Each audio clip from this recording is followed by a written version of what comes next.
And it's often written in a triangle, as though what you're trying to do is progress from the bottom to the top. And I think that was complete bullshit. It's not how we approach work. What we do need is...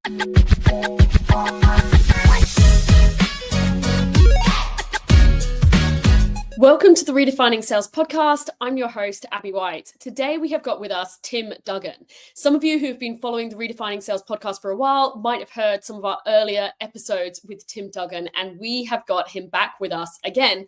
But this time we're having a little bit of a different conversation where we're talking about the future of work. So Tim has recently released his new book, which for those of you watching on video will be able to see a little bit of a sneak peek of it, called Work Backwards. And the focus is all around how we work smarter and live better.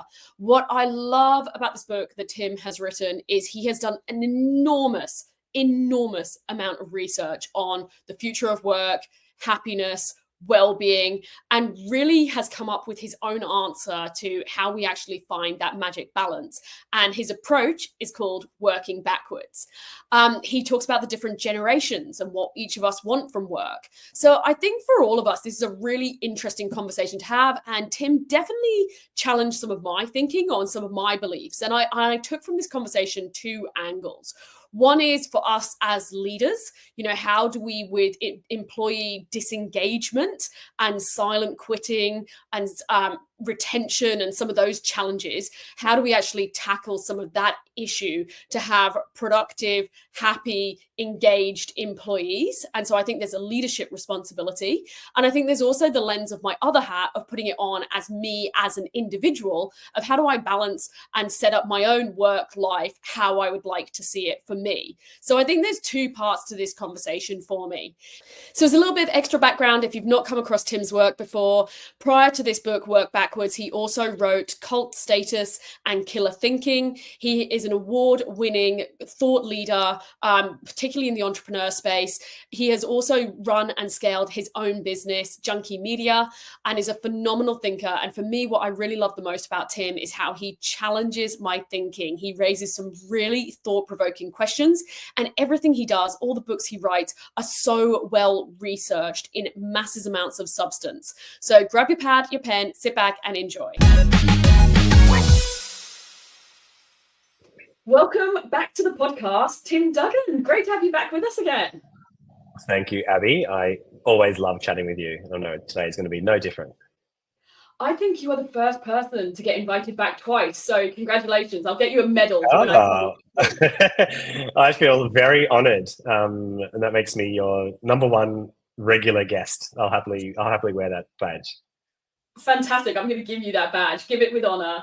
So Tim, I had to have you back because 3rd of April, your latest book is launching. Congratulations. We have got your latest book, Work Backwards. The revolutionary method to work smarter and live better is coming out. Congratulations on the book. Thank you very much, Abby. It has been a lot of fun to spend the last few years going deep into the topic of work. It is such a big topic, the future of work, how we work, why we work. And I've been fortunate to spend a couple of years going deep into it, thinking deeply about it, and speaking to experts all around the world as I explored how anyone can take advantage of this really amazing moment that we're living in.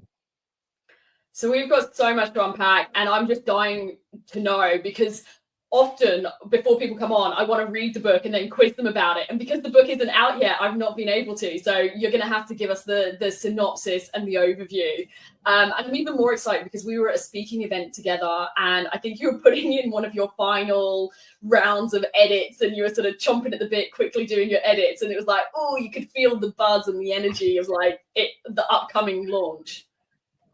It was. We were in Fiji together, and all I wanted to do was to go and have a drink with you and to sit by the pool and go swim in the beautiful ocean.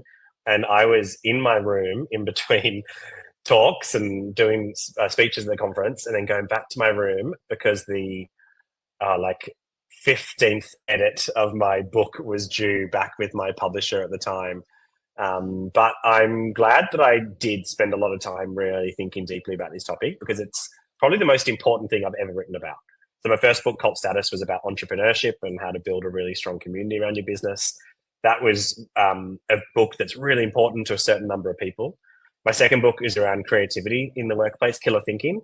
And that was important if you wanted to be more creative or wanted to know how to turn a good idea into a brilliant one. But this third book, Work Backwards, is literally for anyone who works. It is for anyone who has gone to work and maybe had this inkling of thought in the back of their head being, is this it? Is this it? Is this what work is? Is this who I'm meant to be? Is this what my life is? Because I think sometimes when we talk about work, it's easy to wrap it up in a neat bow as though it's this thing that exists between the hours of 9 till 5 or 8 till 6 or whatever it is. Whereas as you and I and all your listeners know, work is something that seeps into and can take over your entire life if you don't take control of it. So part of this book is about helping people learn how to take control of work and let it fit in with the rest of their life.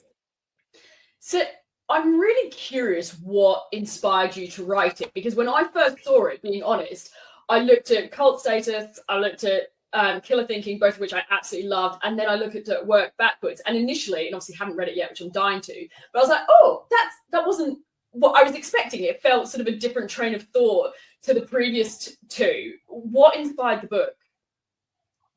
And that's a great observation, Abby, because the first two books are in the same universe. If we think of a thing like a cinematic universe, like Marvel or Disney, Cult Status and Killer Thinking are both part of the same, two sides of the same coin. In fact, the Killer Thinking is one of the creativity around how to come up with better business ideas. But as I was writing those books, I was starting to think about bigger impact. I started with an impact statement, which is something I talk about a lot in Cult Status, around how you can have an effect on people and think about how to help people live and work better. And one of the things I realized as I was doing that was that the way that we are working is really broken. And the question at the core of this book is, how can we fix that? And so everyone has their own personal experience of work. And so sometimes I've said this to people, the way we're working is broken. And people say, well, mine's not. I've got an okay job, or I quite enjoy my work. And of course, everyone has a complete personal experience of work. Some of us are optimists. Some people are pessimistic. Some people love their jobs. Some people hate their jobs. But I think when I say the way we're working is broken, it's because I've looked at work on a wide scale. So I have spent a few years going deep into hundreds of research papers, and research papers on happiness at work, meaning at work, research papers on what's happened during the pandemic, pre-pandemic, post-pandemic. And as the more I researched how we approach work, the more saddened and actually pretty dismayed I became, because I realized that most of these research papers I was reading were ringing alarm bells. So the three big outcomes that work is doing to most of us is, number one, it is making us overworked. So we are working too much. During the pandemic, researchers come out and said that despite working from home, despite hybrid working, we're generally working about 45 minutes a day longer than we did pre-pandemic. So we're working more, and most people feel that pressure is just increasing at work to get more things done. AI is telling us, great, instead of spending 7 hours doing that, spend 7 minutes doing that. Now do this and do this and do this and this. And that is making most of us overworked.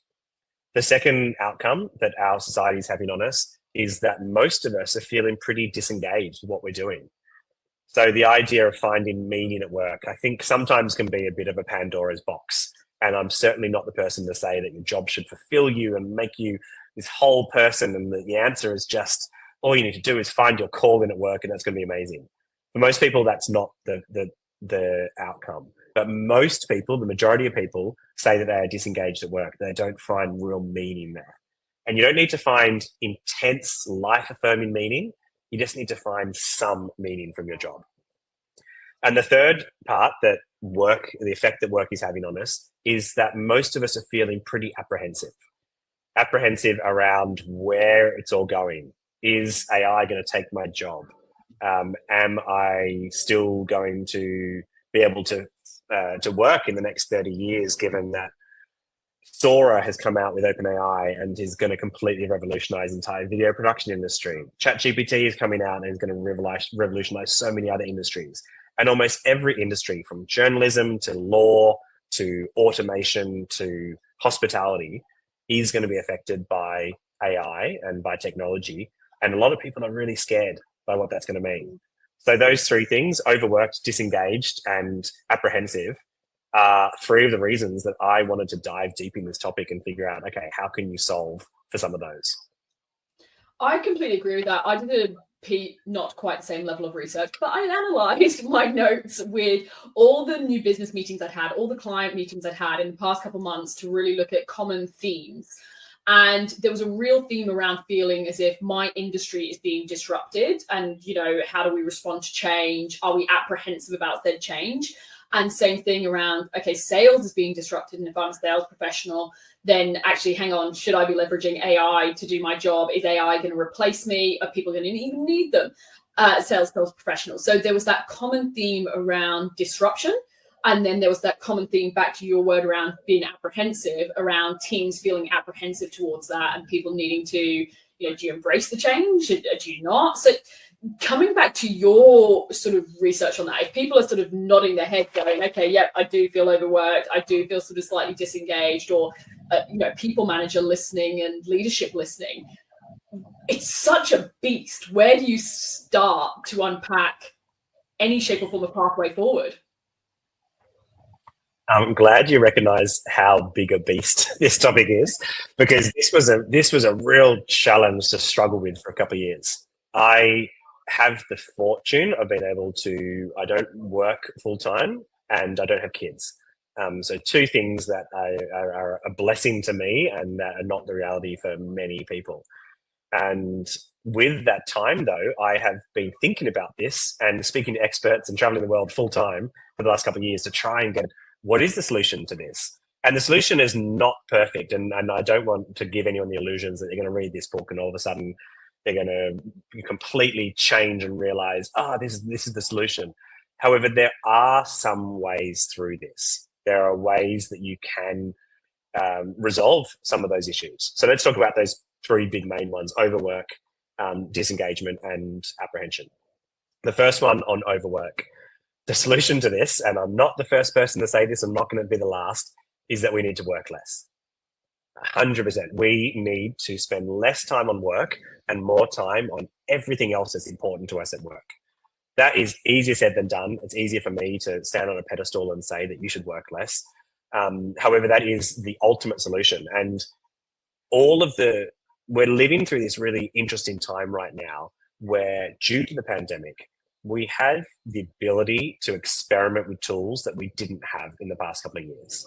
So things like 4-day work weeks, things like 9-day fortnights, things like hybrid working, remote, all of these are tools, not perfect, but they're tools that we can use in order to ideally figure out how we can work less and spend more time on everything else in our life that's way more important than work. So the solution to overwork, I know it's very simplistic to say, is to work less. And the book goes into a hell of a lot of detail in that, and we can get into some more of that later. Around disengagement, you don't need to find your calling at work. I think sometimes in a lot of the management texts I read whilst researching this book, they talk about there's 3 types of work. There's a job, a career, and a calling.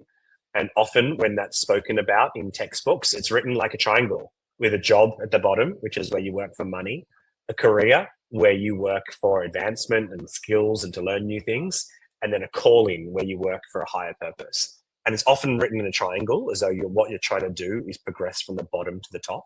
And I think that was complete bullshit. When I read that, I realized that people shouldn't have to be thinking, I want to have it. That's not how we approach work. What we do need is to really understand what meaning that we find at work. It needs to be some kind of meaning. It doesn't need to be the be all and end all, just needs to be some kind of meaning at work. And we also need to really recognize what meaning we find outside work, because it's balancing those two things are really important. And by doing that, we can be less disengaged with our lives. And the third one is around apprehension. And apprehension generally comes from fear of the unknown. It comes from not being prepared. It comes from not understanding what's going on. So the only option that we have to alleviate our apprehension is to understand, study, learn, experiment, test, play with as much automation, artificial intelligence that we can to really understand it. If we just pretend it's not there, we're just going to get more and more apprehensive. It is here. It's not a thing that is going to exist in the future. It is here. We are trying to grapple with it on a legal, government, a societal level at the moment. And what you can do as a worker is to understand how it's going to impact your industry, how it's going to impact you personally, and try and grab hold of it to alleviate some of the apprehension. That's the book in a nutshell, talking through what the solutions are in those three areas. So there's so much to unpack there. So I think we need an extra 10 hours. If we go for the first one, I'm really curious on what you found in the research, because you talked about a 4-day week there. You talked about whether it's, the 9-day fortnight, about hybrid work. Something that I'm seeing at the moment is, as we've come back to work this calendar year, most people that I'm talking to are saying we're being forced back to the office at least X amount of days, whether that's 3 days a week. A lot of people are starting to also not have the choice in terms of not, any 3 days, but Mondays, so-and-so and so-and-so. So they're also getting dictated the days. And, personal bias in this statement I'm about to make, as a mum of a 5-year-old and speaking to other parents, they're finding it really, really challenging, because all of a sudden you're like, oh my God, I've got to drop the kid off at school at 9 a.m. I've also got to be in the office the other side of the city at 9 a.m. I'm being forced back to the office, and that just isn't working for me. So I've got that side of me, but I've also got the employer side of me that has a team and runs a business going, I do get some of the benefit when we're all in the office. Like, I had my team all together last week, and some of them had to fly down to Sydney, so we were all together. The benefit of the buzz of all being together, all being on the same page, the communication, some of that sort of side, I totally see both sides to it. So I'm curious what you found in the research in relation to your first point around, working less, whether that's the 4-day week, the hybrid work. What did you find in that space? Unsurprisingly, there is scientific research on every side of this debate. And it's probably one of the most researched areas at the moment, because we have never had a global experiment on work in the same way that we did during the years from 2020 to 2022. That was a wild, wild time where most of the world all had to adapt in very, very quick time to something that was completely new. And it's going to take us decades to unwind from that, figure out the lessons. And there's a couple of principles that I think about when it comes to this. One of the first principles is there's always been a push and pull between an employer and employee. So the boss saying, we want you to do this, and the employee saying, I want to do this. Up until 2020, almost all of that power was in the hands of the employer. The employer said, you're going to come into the office 5 days a week. You're going to earn $100,000. You are going to work from 9 till 6 every day, and you're going to have this amount of time off. And they had almost all of the power. Then in 2020, that power flipped dramatically, quickly, head-spinningly fast to the employee, where the employee said, well, not the employee, the pandemic said, and the employee had to deal with, I'm at home in my home office. I want to work these hours. I am only going to come into the office on these days, and this is how I'm going to fit that around my life. That, here also it's important to note that we're talking about professional workers here in particular, because white collar workers, because blue collar workers had some of this change, but not all of it. So I think it's important that when we're talking about office workers here, not only in the book, I speak to lots of non-office workers, because I think it's really important to also make sure that we take into account the entire workforce. But that push and pull then, since 2020, has been going back and forth, and it's been intense. Some companies saying back in the office 5 days a week, some companies saying we're going to be 100% remote, you never have to come into the office, and everyone's somewhere in the middle.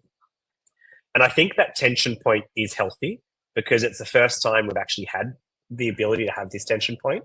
If you asked your boss in 2019 that you wanted to work at home 3 days a week and only come into the office on 2 days, you probably wouldn't have had a job by the end of 2019. Whereas now that is a conversation that's happening. So I think it's no surprise that we are having this debate, and it's going to go on for a very long time. All of the research that I found a couple of things, and we're talking about hybrid work and remote work and flexible working. So in terms of hybrid working, it found that doing 5 days in an office is generally not the best way for most people to work. Doing 5 days remotely is also generally not the best place for most people to work. And that comes as a shock to when we've spent the last 60 years or longer working in an office 5 days a week, or offices were kind of certainly open plan offices were an invention of the 18th and 19th century. And we have been working in an office for almost all of that time. And that's been the only option available to us. Most of the research said that somewhere between 2 to 3 days at home and 2 to 3 days in an office was the sweet spot for most people. In a lot of companies, that has settled into being a Monday and Friday at home and Tuesday to Thursday in the office, but that's not standard by any stretch. And that seemed to be the best mix to allow for actions, all of the good stuff that you get from being in office, combined with all of the deep work, all the flexibility you get from being at home. So that's what most of the research is starting to settle in at the moment. But for every argument that you want to have, you can find a research study that backs it up. And I think that's the important part, that it's really personal, depending on your work situation and what you need to get done. Yeah, I went to an Adam Grant event a couple of weeks ago, and he was saying pretty much the same thing around that middle ground being that 2 to 3 days. And in the work and the studies he'd done had been very, very, very similar. So I want to move to the next point where you said about meaning at work. I'm curious on your take on this. Do you see that as the responsibility for the leaders? And I'm thinking of, the Simon Sinek's and stuff like that, of, the start with why and making sure that, our teams understand, their part and the role they play and why they're doing this and connecting to the higher purpose. Or do you also see it as with the employee, how are they finding meaning in the work that they're doing, and how is it meaningful to them on a personal level? So, where does the responsibility and the onus sit between the employee and the leader in terms of finding meaning at work? What a great question. That's an interesting question. It's a topic I've been thinking deeply about, because the owner, a business owner, a C-suite executive, someone at the top, should, of course, set the meaning or purpose of what you're doing at work. And I think for some people, that is really useful. For some people, it helps direct where they go. However, ultimately, the responsibility for where you find meaning at work is up to you. It's no one else's responsibility. And for some people, that might align with what your boss says. It might align with the company mission, and you really understand it and you really deeply believe it and it gives you meaning. Most people, meaning at work is a lot more personal than that. Meaning at work, generally, it can be broken up into a couple of different categories. But one way that some researchers are broken up into is thinking about what meaning do I find from my tasks, my relationships, or the cognitive way of thinking about work. So generally, the cognitive way of thinking about work is where it might align with what a boss says or what an owner says, that I'm working for this company because I really believe that it's trying to make the world a better place. That's kind of how I cognitively think about how I frame work. But tasks and relationships are two other areas that are really important, that people can find meaning in particular tasks and can find meaning also in particular relationships. And that is so personal, because sometimes it might just be the meaning I get from work is that I love working with my coworkers. I hate what I do. I hate having to do 90% of that, but my goodness, I really enjoy working with John and Jenny. And when I do that, I get from work is that we get to have a bit of fun whilst we do something that's completely mind-numbing. That's okay. that is finding some meaning at work. It makes it more likely that you're going to get out of bed in the morning and find it enjoyable to turn up to work. And I think as long as you as the employee can find something within any of those three areas, that is better than a lot of people who at the moment are finding nothing in any areas. And I'm curious around, you said there it's also a level of personal responsibility. How, if someone's feeling just completely, so back to a previous word you talked about with being disengaged was our number 2, how do you start that process? I view it almost like you're getting out of a rut of being like, well, I'm disengaged and I don't have purpose at work. So that's all well and good. Like, how do you kickstart your brain into that to go, what meaning can I find in this? Yeah, it's a really interesting way of approaching it. I think personal responsibility is something that I have thought a lot about with this, because there's so many structural issues when it comes to work that most workers don't have the ability to control. So if you're an owner of a business, then you do have the ability to control lots of different areas. What you work on, how you work on it, the pace, your purpose of work, all those things you have the ability to influence. If you are just a worker at a company, you have some input into that, but you don't have massive control of it. So personal responsibility is something that you can't control what's going on here, but I can control what's going on inside my own mind. One of the ways that I simplify this in the book is this concept of a map. And so a map is an acronym that stands for knowing what your meaning is, knowing what your anchors are, and knowing what your priorities are. And if you, as a human, so forget the fact that you're an employee working for a company X, before you're an employee and after you'll be an employee, you'll be you. You'll just be a human doing that work. So as a human, what meaning do I get from work and what meaning do I get outside work? It is important to know that. It's important to understand what that meaning is. What are my anchors, which is what are my core values that make me, me, and what are my priorities? So in terms of the 4, I distill in the book down to 4 main areas of life: work, mind, body, and relationships. What order do I put them in my life? And if you can narrow down those 3 things, meaning, anchors, and priority, you are 10 steps ahead of anyone else. To then figure out, okay, that's what my meaning, anchors, and priorities are. Then how much money do I need in order to live a life that gets me to those things? And then, and only then, should you think about what work should I do? What tools can I use within my job?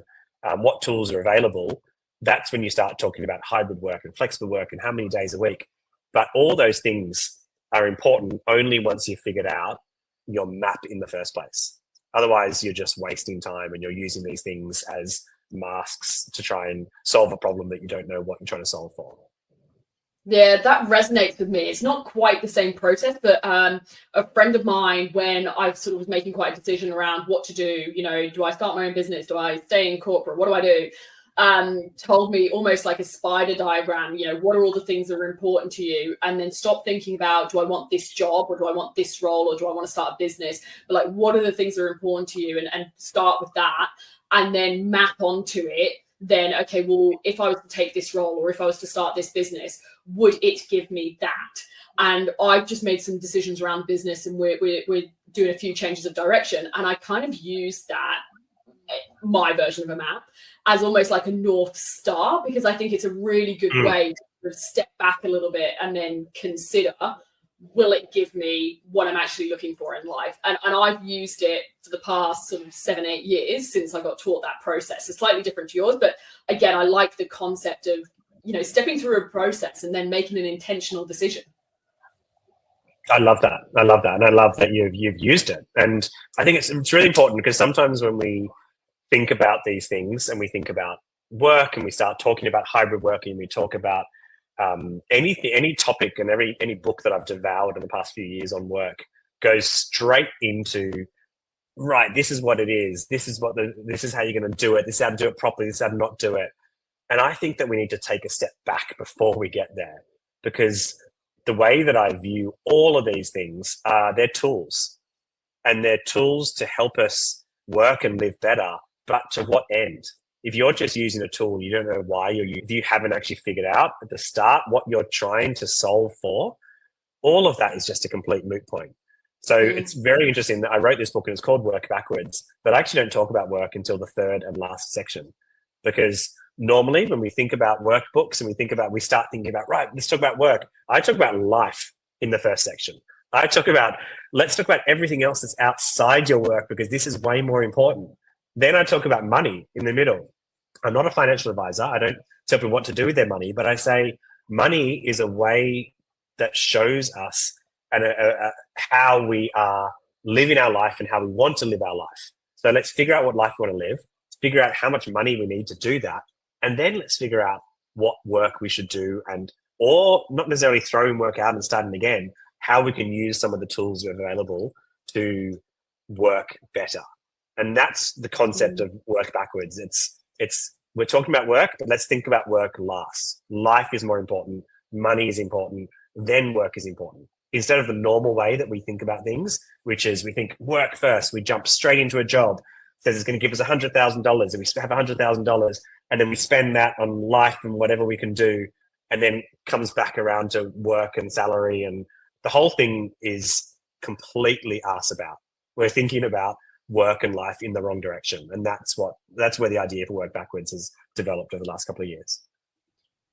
So something I'm really curious about on that is, and I've got two parts to this question. One, are you seeing a different answer to this depending on different generations? So what the millennials would say versus, whoever, your Gen Ys or Gen Zs and so on. And then secondly, are you seeing a difference in terms of stage of life? Because if I was to answer that question in my 20s, where all I gave monkeys about was build my career, gun for it, single, no kids, just absolutely go, versus now, I've got a little boy and, you got a different juggle on your hands, still driven, still motivated, but you got different things in your priority wheel. So did you see a difference in some of this depending on people's stages or generations they were at? So interesting. Yes, a big difference. And it's not necessarily an age difference. I broke it up into roughly early career, mid-career, and late career, because depending on where you are in your career, you have a different way of thinking about it. However, the generational impact is also quite extraordinary, because when I was in my 20s, I also worked pretty hard to try and, didn't know any different. And so, would work all day, all night, would work weekends, would also go and party on weekends as well as working, and kind of combined it all together into one smushy decade that I don't remember much of, but I know I had a lot of fun. However, what we're finding now with particularly Gen Z coming through, and then after them, Gen Alpha is going to be hotly on their heels, is Gen Z in particular, I think, very different about work than previous generations. Their life-work balance is completely tilted towards life. So work to them is nowhere near as important as it was to us, as I'm an elder millennial. I call myself the world's oldest living millennial. But to millennials and Gen Xers and boomers, work was always relatively held up as one of the most important things in your life, and you should work really hard, particularly in your 20s and 30s, to build yourself up, and then reconsider everything when you have a kid. A lot of Gen Z now are rethinking, is work important to me? And I give one simple example in the book of a Reddit group called Anti-Work. And Anti-Work was this group on Reddit that started out as this place on the internet that was relatively kind of left-wing, but so far left-wing it met the right wing, which was people talking about anti-capitalism, work is terrible, let's not talk about work. And before the pandemic, there was 13,000 members in there. During the pandemic, that swelled to something like 4 million members, or I'm trying to remember what the exact number is now, but millions of people in this group talking about work, talking about, is work the right medium that we have, talking about how can I work less, talking about tips and tricks on ways of reprioritizing work as number one thing in your life.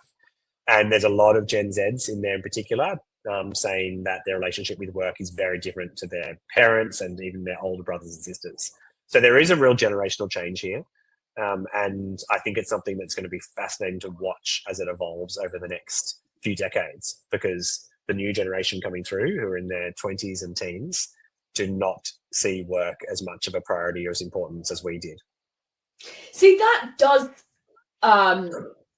scare me in some ways as a business owner, as an employer, because I want to see people coming into the business who they're hungry, they're driven, they want it. Now, that doesn't mean be the first in and be the last out, and what it used to be in terms of like, the hours of the day that you put in equals, you care more, and just being seen to show up. Like, I don't mean that in any stretch of the imagination, but I want to see that level of passion, that commitment, that this isn't just a 9 to 5 for me and I can switch off without care in the world. There's a level of being invested. Like, I want to invest in people, I want to invest in their development, but I also want them to be invested, and there's that care factor. And I probably haven't articulated that very well, but I do feel a sense of like, oh gosh, as you start to get those younger generations coming into the workforce, how do I also motivate and engage them as an employer? Yeah, I actually think that's one way of looking at it, and I think that is a way of looking at it as a business owner and as a someone from the top down. I think the other way of looking at it is that the generation coming through are, in some way, might have it right. So in some way, they have realized that work is important, but it's not the most important thing in my life. And I'm probably going to be a better worker if I have some time off, and if I spend time with my friends, and if I can enjoy my life. I will still come to work, and I think we sometimes might jump to conclusions thinking that does means that people aren't motivated or aren't passionate or aren't hungry. And I actually still think that can be passion, there can be motivation, but it's not the be all and end all. And I actually think in terms of thinking about Gen Z, who are going to be in the workforce for the next 40 years, potentially they've got it right, because they're realizing that this is a marathon, not a sprint. And I need to set up my life to be able to both work and live in equal measures. And that is what's important. Yeah, look, I do get it when you look at it that way around. Like, I burnt out in my late 20s because of the way that I had been working, and I went through chronic fatigue. And so I do get that sort of some of the culture that I came from in terms of my generation, it was like, absolutely, you're first in, last out, you are working round the clock, and you showed commitment in that way, and that really helped with career progression. But it did result, as you said, in burnout. And you're right, that it raises some interesting questions that there's not an easy answer to, and it's then balancing what the employee wants and what the employer wants, and trying to find a balance that works for both. It's not an easy conversation. Yeah, and I think most people 35 plus, if you ask them about how they worked over their career, most people would have experienced burnout, or at least early signs of burnout in some way. And that to me is really concerning, because burnout is something that is horrible internally for the person. It's horrible for their partner and friends and family you have to deal with. It's horrible for the company to deal with. No positive that comes from that. Yet almost everyone that I know across industries has experienced burnout in some way. And that is a really horrible thing to come to terms with. And I think, if anything, future generations are looking at how we approach work. This is part of the reason why I say that the way we're working is broken, because too many of us have had burnout. And I think they're looking and seeing, I don't want that. I think that's not a healthy way of living. And we, luckily, most of us have come through to the other side of burnout and come through and said, that is something that I wish I didn't do. I would not wish on anyone else. And I want to help other people. And I also now know how to stop doing that myself. And I think that therefore is influencing other generations who are looking up at millennials, at Gen X, and saying, I don't want my work to affect my health. So what do I have to do? Of course, sometimes that swings too far in the other direction. Sometimes the whole concept of team and the concept of things like that was big a few years ago, of people saying, I'm just going to do the bare minimum at work to get through. I'm going to quit quietly. That I think swings it too far in the other direction of apathy. But the solution of all of my research, if I can boil the entire book down to one simple thing, is that we are working too much. We need to deprioritize work in our lives.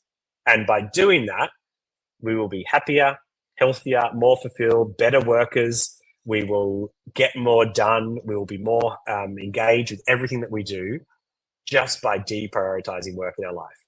And sometimes I think that's a message that can be received and interpreted by people in the wrong way. I think sometimes people, particularly workaholics, particularly people who prize their identity around who they are as a worker, can sometimes hear that and say, you're lazy, you're a bullshitter, what would you know, you're entitled, all these things. And I'm prepared to take all of those insults in order to stand up there and say, we need to change the way that we're working. It is killing us. It is affecting our lives. It's affecting our health. And we need to rethink how we work. So I'm curious, when you take this message to corporates, and we were talking before about the fact you're about to go on a super exciting book launch, you're going to be around some boardroom tables. When you take this to leaders and to corporates, and the fundamental message is deprioritize work, and I appreciate there's more to it than that. How is that received? Do people then see, no, I'm going to stop talking. How is it received?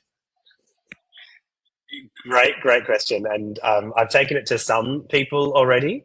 And it depends on how your own relationship with work is, on how you receive that message. And when I say deprioritize work, I'm not saying be lazy. I'm not saying don't make work important. I'm not saying you should stop working or any of those things. I think sometimes it is that. What I'm saying is we should ensure that all of us, our staff, our colleagues, are as happy and healthy as possible so that we can do great work together. In order to do that, we need to make sure that we have really healthy lives outside of work. So we have healthy relationships with our partners, with our family, with our children, with our parents, with our community, with our faith, with anything that's important to you. And in order to do that, you need time, you need to put energy into that side of your life. And if you are spending all of your time and energy at work, there's a great term, I'm trying to remember who said it, whether it was Brené Brown or Adam Grant.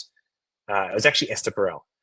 Esther Perel talks about this idea of giving everything to your work and then coming home and kind of giving nothing to your relationship. This idea that you're kind of giving, you're at work, and the way that work is set up is our best hours of our day we're giving to our jobs. So the early morning, we're still getting up and getting ready. Then we're most active from 9 a.m. till 5 p.m. Then we come home and we are tired and we are spent and we're given all our energy to work. That to me is the wrong way around. I actually think we need to give just as much energy to everything outside of work as we do to work. And the reason being is that then we can give our best to work. So it's not saying that you should, work inferior or work with less passion. It's about how do we give our best to work, and we paradoxically give our best to work by giving our best to outside work. I love that. And I'm going to assume there's bucket loads of research as well around, some of the benefits in terms of employee well-being, morale, retention, all those sorts of things. I drowned in research on this. I cannot tell you. I think my appendix in the book is like 20 pages long of all the research studies. So if you have interest in it, get the book and then go into all the research at the end. And throughout the book, every second paragraph, there's a study says this, and I went deep into the study, and I spent lots of time also speaking with many of the authors of these studies. So that was one of the highlights of the book, was reaching out to people who were some of the experts on happiness around the world and some of the experts on meaning at work and meaning outside work, and really helping understand how they did their research and how they think about that, because they're the ones who have devoted their lives to this. And I kind of come in and help take their research, combine it, understand it, and help present it to people in a really way that makes a lot of sense. So something I want to ask is, why now? It's interesting. I've personally been revisiting a lot of this topic. Like I said earlier, we've made some changes to our business model and some of what we're doing to actually, have a healthier environment for all of us. And it's personally been a topic that's actually been on my mind around how are we working and what are we doing.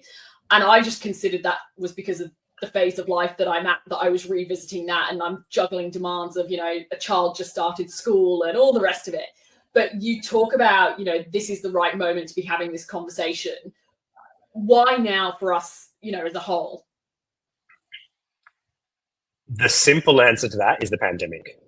So the pandemic was probably the most defining aspect of most of our lives. And I know that's probably dramatic to say, and some people who have lived through war, and there's ongoing wars and there will always be future wars, that's been very traumatic. But for most people in the Western world who are not affected by wars, except our parents and grandparents have had to go through them, this was the most defining element of our generation, and it probably will be. We'll be telling our grandkids about what happened during the years 2020 to 2022, because it was wild. And for a lot of people, it made us reconsider our relationship with work. So there's a lot of research studies that have come out talking about the number of people that rethought, am I in the right job? Am I happy? Do I like my partner? The amount of relationships that broke up during this when you're forced to spend time in the same room as someone for a year or two. And out of this traumatic episode that most of us went through, and was traumatic in lots of different ways, from death and sickness to loneliness and other mental ill health issues, a lot of people reconsidered work. So what we're seeing now is we've had a bit of time away from it. The pandemic is something that is, touch wood, in the rear vision mirror. And most of us are now grappling with that question of, is this it? Am I happy? Is this the work I should be doing? And also grappling with, how can I use some of these things? I've heard a lot about 4-day work weeks.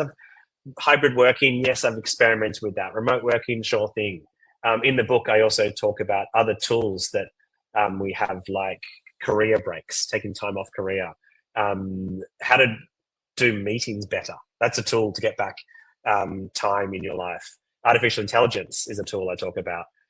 Even the concept of Sabbaths, or like taking breaks away from technology, is something that I talk about in the book. And all these things are tools. And I think the reason why we're all talking about them right now is because we've all been through a massive global experiment, and many of us are questioning our relationship with work. So it's the perfect time to reconsider this. Yeah, I get that. Final couple questions for you. Is there anything that came up in the research, because you obviously have done so much research and spoken to the researchers, is there anything that just surprised you? You were like, that is totally busting a belief or understanding that you had, or was just completely contrary? What was kind of like the left field curveball that you got? Yeah, great question. There's many studies that when I read them, I was like, this is not what I was expecting. And one of them was a researcher called Dr. Brendan Birchall from the University of Cambridge. And I spoke to him to try and understand this research a bit better. But he came up with a piece of research that he called the Employment Dosage Project. And essentially, he was doing a talk a few years ago. And the talk was to a group, and he wanted to put in there as the statistic around, we think about things like drugs and we think about dosage. So what's the minimum amount of aspirin that you need to take in order to get rid of a headache? We've done a lot of research on that. And he wanted to know, what's the minimum amount of work that we need to do in order to get meaning from work? Because so much of what we do, when we're talking about, should we go to a 4-day work week? Should we go to a 9-day fortnight? The way that we think about that is, well, what's going to obviously affect income? And most of the 4-day work week models that are most successful actually don't change income. They just change the hours that you work and don't change productivity. And that's a really interesting separate topic. But he wanted to know, what's the minimum amount of work that you can do in order to get all of those positive benefits that we get from work. So you get some meaning, you get community, you get connection. So taking finances out of it. And I spoke to him about this, and he realized that when he was trying to find out, that no one had actually done that research. So he did it, and he used data points from tens of thousands of people, and repeated the research over and over again. It's since been repeated many times because he wanted to know what is the minimum amount of time, minimum number of days a week that we need to work in order to get meaning from work. What do you think, Abby, would be the minimum amount of days we need to work a week? I'm going to go 2 or 3. I think I'm going to go 3. 3. Yeah, I think 3 is a reasonable answer. Dr. Birchall, when he was thinking this through, he canvassed a lot of his friends and scientists around this, and most of them came with around 3. About 3 was the average. So you're right there. Then he did all this research, and what he actually found, using a thing called the Employment Dosage Project, was the minimum amount of work in order to get all the positive benefits of work is 1 day a week. 1 paid day a week gives you the same amount. So your happiness and your enjoyment from work and your contentness and your community goes up to a level, and then doesn't matter if you work 1 day or you work 7 days a week, you get that same amount of all the positive benefits that come from work. And that to me was really shocking, because it's not, certainly the point of the research was not to say that we should all go and work 1 day a week. The point of the research was, 1, to show what that minimum amount was, because I think it's really important when we're talking about 5-day work weeks or 4-day work weeks, that's actually going to have no effect on the enjoyment and the amount of positive benefits we get from work. It's also super important when we're talking about things like unemployment, and we're talking about all the negative things that come from being unemployed.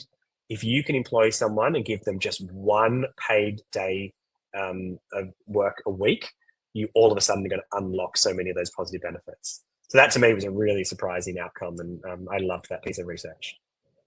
Yeah, that is interesting. That is really interesting. And as you were talking about it, I was thinking about a friend of mine and former colleague actually joined us in the business, and she was only doing, a few hours a week, and which probably totaled, 1 day odd a week, maybe 1.5.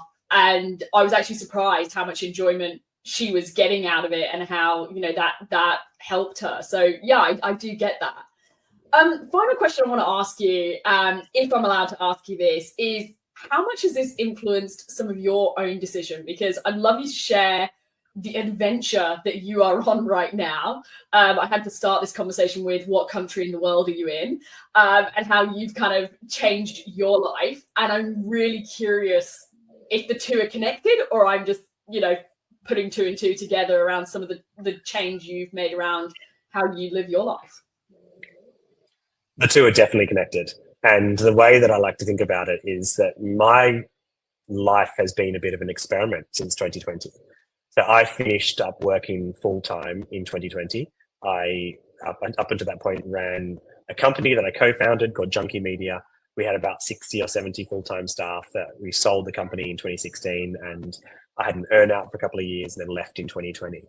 And my husband and I, we'd been planning to move overseas to be close to his family while, but Australia was completely shut. So we jumped into a camper van and we drove as far as we could, which was to the New South Wales border, because every other state was closed at the time. And we then, what started as a 6-week trip in the camper van, we just kept on going and going, and turned into 6 months inside a camper van. And that was my first experiment with, okay, can we live and work in a different way than we're used to? So for that, we did a thing that I called flipping the week, which was, instead of working for 5 days and having 2 days off, we worked for 2 days, Monday and Tuesday, and then traveled for the rest of the 5 days. That was all that we wanted to work at that time. We did really intense work. My husband works in tourism marketing, and he worked from the camper van as we traveled around, and I continued doing some consulting and writing and things like that. Then I spent 6 months living in Darwin, which is where we ended up whilst the pandemic was raging, because they had 0 COVID up there, which is a pretty amazing place to spend some time. And of that, we worked days a week there, but we worked really hard until 3 or 4 in the afternoon. And then every afternoon we went swimming, we went chasing waterfalls, we went trying to find crocodiles, trying to avoid crocodiles, all of that in the Northern Territory. And that was a really amazing way to work for 6 months. Then came back to Sydney, and then decided in 2021 that we wanted to now go to Europe, 2022, properly go to Europe. And then we moved to Europe and continued moving around Europe and working at the same time. So traveling, moving, trying to find where we wanted to live. And that took about 6 months, going through the Greek islands, going through some really lovely places, at the same time working and traveling. And then eventually we found that we loved the Spanish island of Mallorca. And that is now our base for most of the time. I come back to Australia about 3 or 4 times a year to do events and do workshops and do some in-person. And therefore, my husband and I, we both work remotely, generally about 3 days a week. That I find that is enough for me, both financially and beneficially. And then we spend 4 days exploring the rest of Europe, exploring Spain. So my story is my story. That's my own personal way. I'm extremely privileged. I've sold businesses. We have no kids. We can do stuff like this. So the book, I use my own story as a starting off point for this, not in a way of do what I did, because I'm aware that most people can't do what I did, but in a way of why has this taken me so long, 20 years of my career, to find a path through it to somewhere where I am now 100% satisfied with work. I get a lot of meaning from work, and I get just as much meaning from my 4 days a week, hiking up mountains, going traveling, going snorkeling, going diving. I get so much joy out of that, and that makes me a better worker for those 3. So my story was just the start of it. And I then spent a few years speaking to dozens of people, speaking to tradies in West Virginia, speaking to people who own bakeries in Scotland, speaking to office workers in Melbourne, speaking to photographers in Sydney, all over the work spectrum, people who are rethinking their relationship with work and their life. So I think mine was probably the starting off point, but the book's not about me. It's not about do what I do. The book is about, okay, here's a way that I found my way through it. Here's 30 other ways that 30 other people have found their way through it. And here's how you can find your way through it. I love that. And I've got to say, whilst I haven't read this book yet because it's not out, I've loved both of your other books. You write in just an engaging and interesting way. And even the couple pages I was looking at that you sent me in a PDF, I started reading, and even the very first bit hooked me, because you have a challenge where you read a statement and then it says, now read that backwards. And it's sort of leaning into that concept around reverse your thinking. So straight away, my brain was engaged, although I must admit, I was feeling tired and unwell, and I had to go, hang on a sec, and I had to read it backwards about 3 times. So I think I failed the IQ test, but passed the test of just, it's so, your writing style is just so engaging. So I am so excited to read this book. If you had to leave anyone with, one parting thought of, what is kind of your wish that people are going to do with this book, what would it be? I think the biggest compliment that I've had so far from early readers of the book, so people like Hugh Van Cuylenberg, who wrote a great book called The Resilience Project and does a lot of work around resilience in schools and helping people. He read it and he told me that he needed to stop reading it at night time before he went to bed because it was making him think too much. And someone else who had an early advanced copy, she sent me a text recently and she was like, I'm reading it on the plane. It has me like rethinking so many things. And someone else who I'm recording a podcast with had read a really early version of it, and she said that it really went against the grain on several ways that she had thought about things. So I think the biggest ask is to go into it with an open mind. We live our lives primarily on default. We have been taught as a society by everyone around us, people we love and adore who have our best intentions at heart, that this is the way you should live. You should go straight out of school, and then you should either go to university or go to college or go into work or go traveling. And then once you do that, you should get a job. And then once you get a job, you should work your way up the ladder. And then once you work your way up the ladder, you should get a mortgage, and then you get a bigger mortgage, and then get a house. All these things that we're being told is the default way of living. It's like a conveyor belt that we get put on at the start, and we just move on until the end, when we finally think we're going to have freedom, and then we get too old to do anything, and then we die. So the ask they have is for people to have an open mind and to really consider that there are other options out there despite just the default way of thinking. That is all I can ask for this book. You don't need to do it. You don't need to practice them. You don't need to, if you want to do that, amazing. There's 10 exercises IRL, which I love putting in my books, which is like really practical ways that people can put this into thinking. But that is the last step. The first thing is just approach it with an open mind, because there is more to life. There are better ways of working and there are better ways of living, and you just need to be open to it. I love that. And even in the conversation, I have been challenging my thinking. I've been making a few little notes of things that I'm like, I'm going to journal about that question. That's interesting. So even in this conversation, you have challenged my thinking. So thank you so much. Congratulations on the book. I know that is an epic effort. So the book is out 3rd of April. We will put the link in the show notes. So make sure that you go and grab your copy. I cannot wait to read mine. And Tim, thank you so much. I always love talking to you. You always make me think differently. And it's just, it's inspiring to be around you. So thank you. Cheers, Abby. I really enjoyed that. I hope you enjoyed that conversation with Tim as much as I did. If you want to connect with Tim, all of the links to check out Tim's work, his books, his socials, it's all in the show notes. You'll find everything there pointing you in Tim's direction. And of course, we've also got links if you would like to connect with us on socials and follow along on our journey too. Finally, if you missed the memo, we are releasing YouTube videos every single week with educational content around sales, growth, and go-to-market. So make sure that you also check out our YouTube channel and check out some of our educational content there to help you on your journey.